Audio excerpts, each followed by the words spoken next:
اللہ اللہ اللہ اللہ۔ نبی پاک صلی اللہ علیہ وسلم کا ارادہ نہیں تھا جنگ کا، حضور جنگ کے لیے نہیں نکلے تھے۔ قریش اس طرح کرتے تھے کہ مسلمانوں کے قافلے لوٹ لیتے تھے، لوٹ مار کرتے کرتے مدینے کی سرحد تک وہ آ جایا کرتے تھے۔ ایک قافلہ ابو سفیان لے کے جا رہے تھے تجارت کے لیے، تو اس میں سارے کافروں کا مال شامل تھا۔ ایک قافلہ جایا کرتا تھا، سارے اپنا اپنا مال شامل کر دیتے تھے۔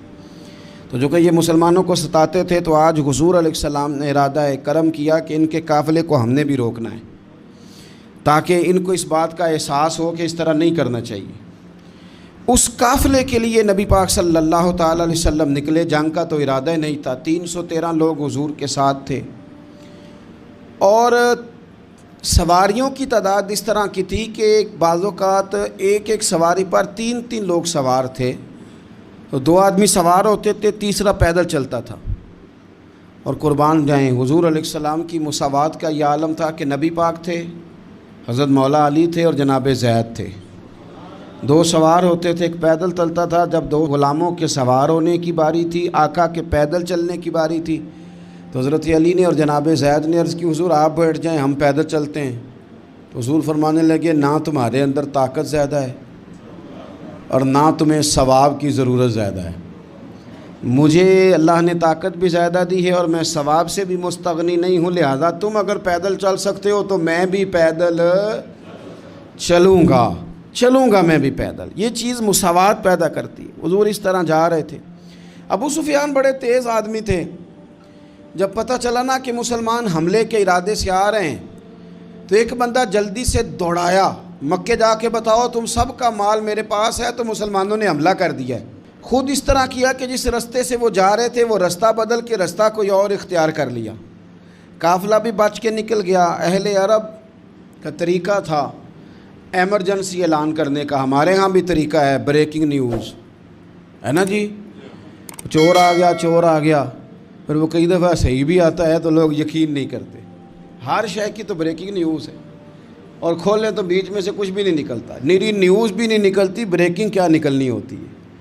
اس لیے میں کہتا ہوں کہ میڈیا کی ہر بات کو تسلیم نہ کر لیا کریں، سوشل میڈیا پہ چلنے والی ہر خبر کو نہ مان لیا کریں۔ یہاں تو اتنا عجیب حال ہے، ہمارے ایک بزرگ عالم دین ہے، بیچارے پچھلے دنوں وضاحت دے رہے تھے، خود بیٹھ کے کہہ رہے تھے وہ میں زندہ ہوں بھائی، کسی نے میڈیا پہ خبر دے دی کہ میں فوت ہو گیا ہوں۔ وہ کہہ رہے تھے مہربانی کرو مجھے سونے دو، سارا دن ٹیلی فون آتے ہیں اور لوگ مجھے ہی فون کر کے میری ہی تعزیت کا پوچھنے لگ جاتے ہیں۔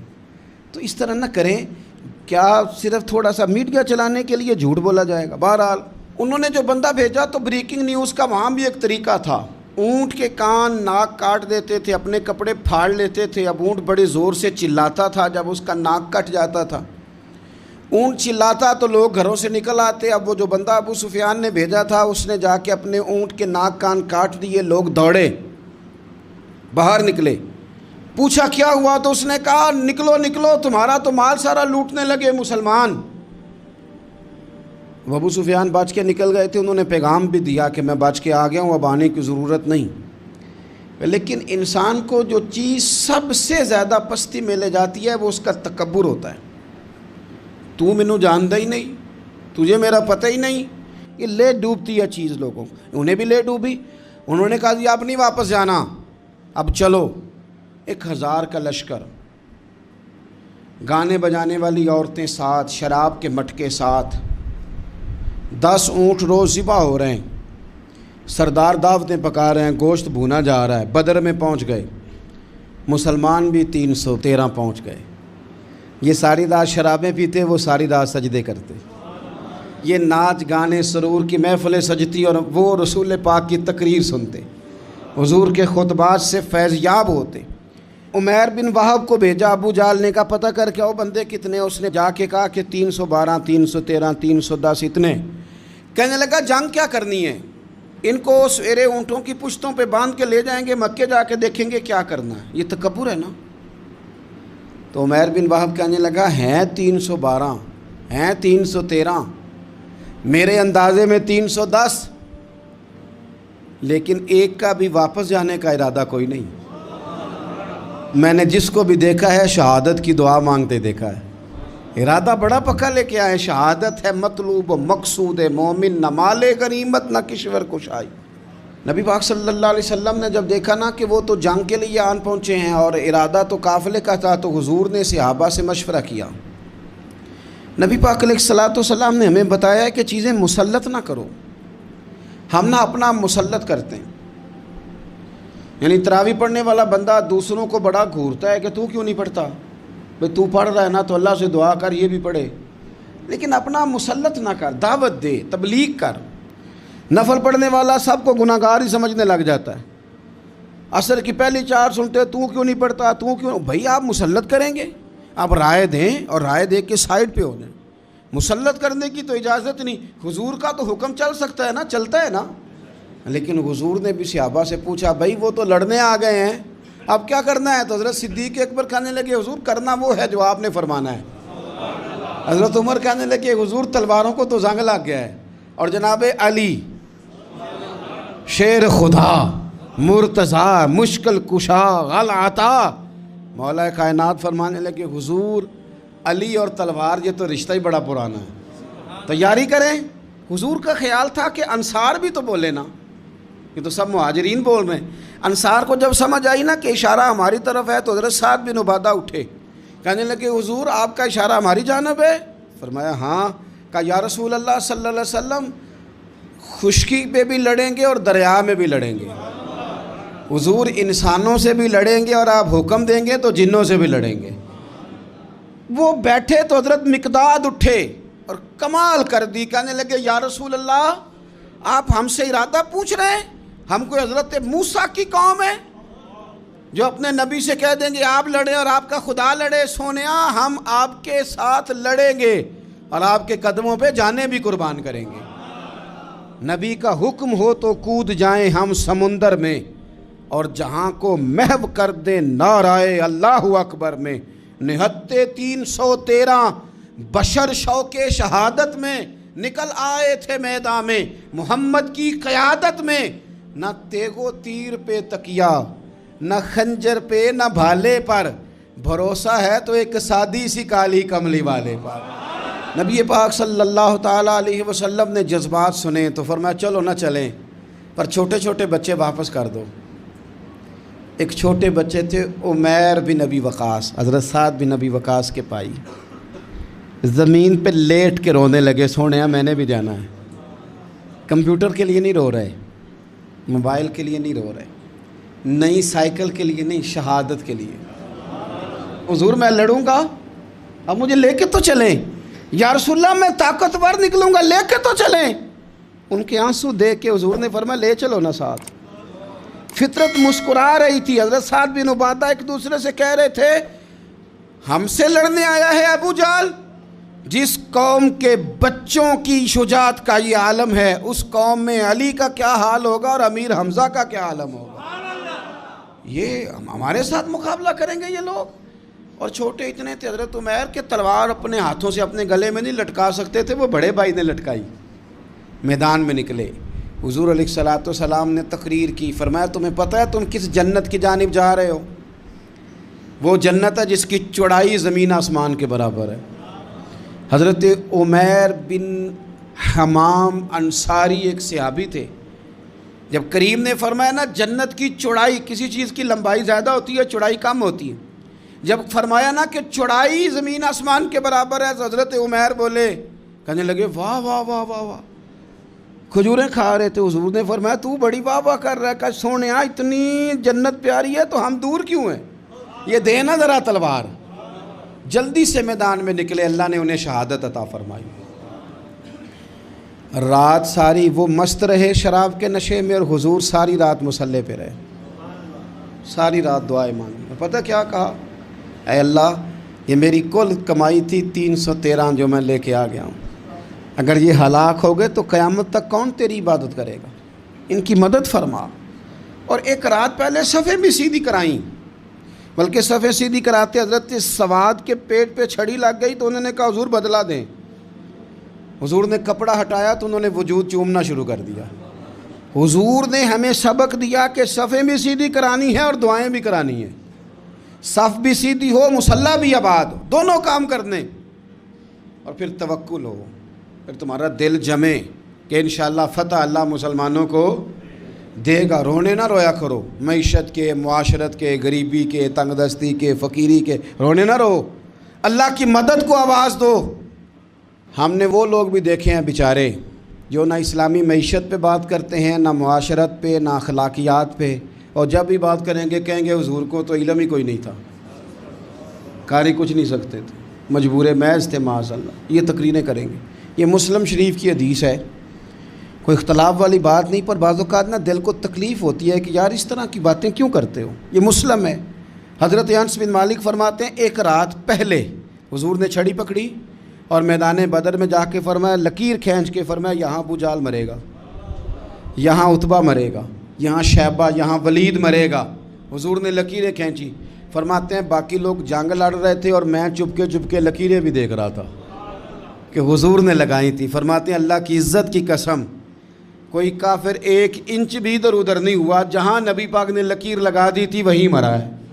یہ شان اللہ نے حضور کو دی ہے، حضور کے علم مبارک کا یہ کمال ہے۔ نہ اس طرح کی باتیں کریں جس سے امت تقسیم ہو۔ سویرے جنگ شروع ہوئی، صبح 3 کافر میدان میں نکلے، عتبہ، شیبہ اور ولید، 3 انصاری مسلمانوں کی جانب سے مقابلے میں نکلے۔ لیکن وہ تکبر جو ہوتا ہے نا وہ جان چھوڑتا نہیں۔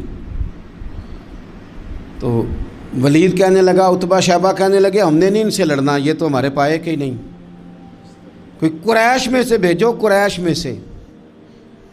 آپ نے کون سا ناراض ہونا ہے؟ ویسے چودھریوں کے بچے، سیٹھوں کے بچے کچھ بھی نہیں کر پاتے، کیونکہ ساری زندگی لوگ چودھری صاحب کہہ کے دماغ ہی نہیں ٹھیک ہونے دیتے، وہ رہ جاتا ہے کام سے ہی۔ میرے حضرت صاحب فرمایا کرتے تھے، میرے استاد جی، کسی گھر میں علم چلا جائے تو کئی دفعہ نکل آتا ہے، لیکن کسی گھر میں پیری مریدی چلی جائے وہ نہیں نکلتی، کیونکہ پیر کا بیٹا جس طرح کا بھی ہو لوگ پیر مان ہی لیتے ہیں۔ اور اسی طرح کسی گھر میں چودراہٹ چلی جائے تو وہ بھی باہر نہیں آتی۔ بچوں کو لوگ چودھری کہہ دیتے ہیں، وہ اس بیچارے کا بھی دماغ خراب ہوتا ہے، کچھ کر ہی نہیں پاتا۔ یہ چودراہٹ ہر جگہ مصیبت کھڑی کرتی ہے اللہ ماشاء اللہ۔ ولید کہنے لگا ہم نے نہیں لڑنا، یہ ہمارے پائے کے بندے پہ جو انصاریوں سے لڑے۔ تو فطرت مسکرا کے کہہ رہی تھی لگتا ہے تمہارا جلدی مرنے کا ارادہ ہے، ٹھیک ہے۔ پھر نبی کریم نے فرمایا ٹھیک ہو گیا، چلو۔ ابو عبیدہ بن جراح اٹھے، حضرت عبیدہ اٹھے، حضور نے فرمایا اب اللہ کا شہر امیر حمزہ اٹھے، حضرت امیر حمزہ اٹھے۔ تیسرے نمبر پہ حضور نے فرمایا یا علی یکم، علی اٹھنا جار ذرا نکلنا میدان میں۔ دیواریں ہلتی رہتی ہیں اور در کانپ جاتا ہے، علی کا نام سن کے اب بھی خیبر کانپ جاتا ہے۔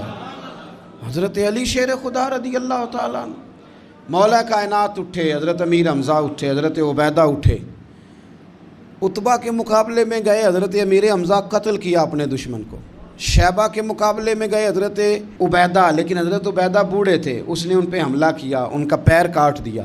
حضرت علی نکلے ولید کے مقابلے میں، 2 ہی ضربیں لگائیں، ولید کا سر کاٹ کے حضرت عبیدہ کی مدد کو بھی پہنچ گئے حضرت علی، اس کو بھی قتل کیا۔ پھر حضرت عبیدہ کو اپنے کندھوں پہ اٹھایا، نبی پاک کی بارگاہ میں لائے، انہوں نے حضور کے قدموں کو چوم کے کہا حضور مجھے شہادت ملی کہ نہیں ملی؟ تو نبی پاک نے فرمایا رب نے تمہیں شہادت کا درجہ دے دیا ہے۔ اب میدان میں جہاد شروع ہوا، لڑائی شروع ہوئی، لوگ نکلے۔ حضرت زبیر بن عوام بھی برچھی لے کے، ایک کافر نکلا، آس اس کا نام تھا، وہ سارا لوہے کا لباس پہن کے آ گیا، صرف آنکھیں نظر آ رہی، بڑے مسلمانوں کو زخمی کر رہا تھا، اب کیسے لڑیں اس کے خلاف؟ تو حضرت زبیر بن عوام کے ہاتھ میں برچھی تھی، بس آنکھیں نظر، اتنی زور سے اللہ اکبر کہہ کے برچھی ماری نا کہ اس کا آپ نے گلا ہی کاٹ کے رکھ دیا، ہر چیز اس کے دماغ سے باہر نکل آئی، زمین پہ تڑپا۔ وہ برچھی اتنی پسند آئی نبی پاک کو، حضور کو صرف تسبیح پسند نہیں آتی، برچھی بھی پسند آتی ہے۔ حضور کو صرف تلاوت والا مومن نہیں، جہاد والا بھی پسند آتا ہے۔ اصل پتہ مسئلہ کیا ہے کہ مسلمان نا ایک چیز دیتے ہیں پھر اسی کا شکار ہو، دوسری کو چھوڑ دیتے ہیں۔ دین ہمہ پہلو ہے، آپ سجدے کی بات بھی کریں، جہاد کی بھی کریں، دونوں دین ہیں۔ اور یہ یاد رکھیں کہ اسی سے مسلمان مضبوط ہوتا ہے۔ حضور کو برچھی اتنی پسند آئی کہ آپ کو بخاری میں ملے گا نبی پاک نے برچھی لے کے بطور یادگار کے اپنے پاس رکھ لی. پھر وہ برچھی حضرت صدیق اکبر کے پاس رہی, پھر وہ برچھی حضرت عمر کے پاس رہی, پھر حضرت عثمان کے پاس رہی, پھر مولا علی کے پاس رہی. میں ان لوگوں کو کیا کہوں جنہوں نے مکے مدینے میں نبی پاک کی یادیں مٹا دی ہیں. سونے نے تو صحابہ کی یادگار تلواریں بھی سنبھال کے رکھی, اور تم نے حضور نے جس کنویں سے پانی پیا تھا وہ کنواں ختم کر دیا. تم نے جہاں حضور نے غسل کیا تھا وہ جگہ ختم کر دی. کیا بات کرتے ہو صاحب, وہ جگہیں تو ہمارے لیے چومنے کے لائق تھیں اور آنے والی نسل کو وہاں عقیدت کے پھول برسانے تھے. تم نے کیا سلوک کیا؟ جنگ آگے بڑھی, تلواریں چمکیں, 2 چھوٹے بچے. او نوجوانوں, خدا را واپس لوٹو اپنے دین کی طرف. 2 چھوٹے بچے, اور یہ اس طرح کے لفظ ہیں. مجھے کیا لینے دو وہ دیسی تھے, مجھے کیا لینے دو پینڈو تھے. وہ 2 بچے آ کے حضرت عبد الرحمن ابن عوف سے پوچھتے ہیں, کہتے ہیں چاچا جی ابو جہل کدھر ہے؟ یہ لفظ ہیں حدیث میں, چاچا جی, چاچو کدھر ہے ابو جہل؟ وہ کہتے ہیں میں نے ہاسکے کا پتر, تم نے کیا کہنا ہے؟ تو چھوٹے والے کو باتیں بھی صحیح نہیں کرنے آتی تھیں. کہنے لگا چاچا اسے مارنا ہے. کہا کیوں مارنا ہے؟ کہا اس لیے کہ ہم نے سنا ہے وہ ہمارے نبی کو برا کہتا ہے معاذ اللہ. کہا تم اگر نام مار سکے تو چھوٹا کہہ رہا ہے, کہتا نام مار سکے تو مریں گے تو صحیح نا حضور کے نام پہ. حفیظ جلندری کہتے ہیں وہ کہہ رہا تھا مریں گے یا ماریں گے اس ناری کو, سنا ہے گالیاں دیتا ہے وہ محبوب باری کو. معاذ اللہ حضور کو برا کہتا ہے. میدان میں آئے دونوں, زور زور سے تلواریں ماری, گھوڑے سے گرا لیا ابو جہل کو. حضرت معاذ جو تھے بڑے والے, ان کا بازو کٹ گیا, تھوڑا سا گوشت سال لٹک رہا تھا. یہ نرم و نازک بچے ہمارے, یہ میدانوں میں کام کریں گے, جن کو تھکاوٹ ہوتی ہے, جو پیناڈال کی گولی کھا کے سوتے ہیں رات کو. بازو لٹک رہا تھا, حضرت معاذ نے اس پر اپنا پیر رکھا, جھٹکا دے کے اتار دیا. حضرت عبداللہ ابن مسعود کو کہا, انہوں نے گردن کاٹ دی ابو جہل کی. دونوں تلواریں لے کے حضور کے پاس گئے. چھوٹا کہتا ہے حضور میں نے مارا ہے, بڑا کہتا ہے حضور میں نے مارا. کہتا ہے نہیں تو پیچھے تھا, میں نے مارا ہے. وہ کہتے ہیں نہیں تو بعد میں آیا تھا, میں نے مارا ہے. فرمایا تلواریں دکھاؤ نا. جب تلواریں دکھائیں تو حضور فرمانے لگے تم دونوں نہیں مارا ہے, برابر کا ثواب ہے. جس کا بازو کٹا تھا کریم رسول نے فرمایا ادھر لا نا بازو. وہ بازو لائے, حضور نے اسی جگہ رکھ کے نا دوبارہ لعاب دہن لگایا. حضرت معاذ حضرت عثمان غنی کے زمانے تک موجود رہے. فرماتے ہیں کٹنے سے پہلے طاقت کم تھی, جب حضور نے جوڑا ہے تو طاقت پہلے سے زیادہ ہو گئی ہے, پہلے سے زیادہ ہو گئی ہے طاقت. کہتے ہیں کہ نبی پاک سید عالم صلی اللہ علیہ وسلم کی خدمت میں حضرت عکاش آئے, کہنے لگے سونیا میرے جذبات کنٹرول میں نہیں آ رہے, میں ان بے ایمانوں کے گلے کاٹوں گا, پر میرے پاس تلوار ہی کوئی نہیں. کوئی تلوار ہو تو ماروں نا. ایک درخت کی جڑ تھی, ٹہنی تھی, حضور نے یوں کر کے کھینچی, فرمایا یہ لینا تلوار. کہتے ہیں وہ حضور کے ہاتھوں میں ٹہنی تھی, میرے ہاتھوں میں آتی گئی اور تلوار بنتی گئی. پھر اس سے کافر کاٹے حضور کے معجزات. 5000 فرشتہ بھیجا اللہ نے جنگ بدر میں. کتنے؟ یہ میں نے بات اس لیے بیان کی ہے کہ اقبال نے ایک مشورہ دیا, کہتے ہیں تو فضائے بدر تو پیدا کر, فرشتے تیری نصرت کو اتر سکتے ہیں گردوں سے, کتار اندر کتار اب بھی. اقبال کیوں ایسا کہہ رہا ہے؟ تو اقبال کہتے ہیں اس لیے کہ آج بھی ہو اگر ابراہیم کا ایمان پیدا, تو آگ کر سکتی ہے انداز گلستاں پیدا. 5000 فرشتہ آیا. مجھے تو لگتا ہے فرشتوں نے بھی دعا کی تھی کہ یا اللہ ہم تیرے نبی کی قیادت میں لڑنا چاہتے ہیں. فرشتے آئے. سپر پاور تھی روما, بڑی طاقتور سمجھتی تھی. ایران, روم, یہ کیسر و کسرا, بڑی طاقتیں تھیں. عرب کے لوگ تو بوریا نشین تھے, صحراؤں میں نکل کے انہوں نے الٹ پلٹ کے نہیں رکھ دی سارا کچھ. علامہ اقبال سے کسی نے پوچھا تھا کہ مسلمان دوبارہ سے کبھی میدانوں میں آئیں گے؟ تو اقبال کہنے لگے ہاں ہاں ضرور آئیں گے, آئیں گے, یہ نکلیں گے. کیا کس طرح؟ کہنے لگے میں نے فرشتوں سے سنا ہے. نکل کے صحرا سے جس نے روما کی سلطنت کو الٹ دیا تھا, نکل کے صحرا سے. قدسی کہتے ہیں فرشتوں کو, اقبال کہتے ہیں رات وہ باتیں کر رہے تھے, میں نے سنا ہے کہ نکل کے صحرا سے جس نے روما کی سلطنت کو الٹ دیا تھا. سنا ہے میں نے یہ قدسیوں سے کہ وہ شیر پھر ہوشیار ہوگا. وہ جاگے گا، وہ بیدار ہوگا، یہ قدسیوں سے سنا ہے میں نے، وہ آئے گا میدانوں میں۔ گھمسان کا رن پڑا، ابو جال قتل ہوا، امیہ قتل ہوا، کچھ دیر کے بعد مارا گیا۔ ابو البختری اور عتبہ اور شیبہ اور ولید بڑے بڑے سردار قتل ہوئے، 70 کافر مارے گئے، 70 مسلمانوں نے قیدی بنائے، باقی بھاگ گئے اور سامان چھوڑ کے بھاگ گئے اور گھوڑے چھوڑ کے بھاگ گئے، اور جس کو ادھر بھاگنے کا موقع ملا ادھر بھاگا، کہہ رہے تھے ان کو باندھ کے لے جائیں گے، اور جس کو ادھر بھاگنے کا موقع ملا وہ ادھر بھاگا۔ پیچھے سے حضرت سعد بن عبادہ بول رہے ہیں، کہنے لگے ہم نے تو سنا تھا مردوں سے مقابلہ ہے، تم تو بیویوں سے بھی کمزور نکلے ہو، کیا بھاگتے ہو؟ 14 مسلمان شہید ہوئے صرف۔ 3 دن حضور نے قیام کیا بدر میں، قربان جائیں۔ جنگ کا آغاز بھی میرے نبی کے سجدے سے ہوا، اور جنگ ختم ہوئی تو پھر کریم سجدے میں چلے گئے۔